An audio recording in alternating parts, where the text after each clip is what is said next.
आसीगला नुआ ration card जदि आपण राशन कार्ड डाउनलोड करने चाहते तो ये वीडियोटी आपण मानी किभली भाव आप राशन कार्ड आप नुआ राशन कार्ड आप डाउनलोड करेंगे से विषय वीडियोटी कर तो प्रथम रू लास्ट पर्यंत देखूँ।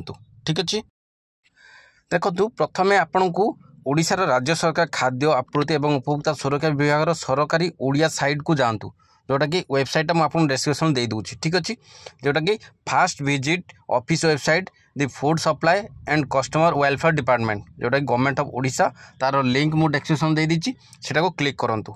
ठीक अच्छे then click on online service and then select citizen service online सेवा उपर क्लिक करंतु एवं नागरिक सेवा बाछंतु। तापर then choose download ration card SFSS और NFSA and enter your ration card number.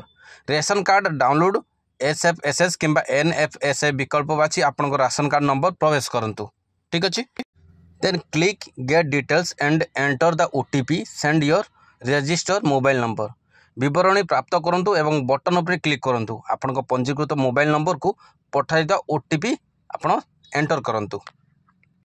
तापरे your ration card details will be display and your can download or print it for future reference. आपन ration card संपूर्ण विवरणी देखा या download किंबा print करि पारिबे। ठीक अच्छे धन्यवाद।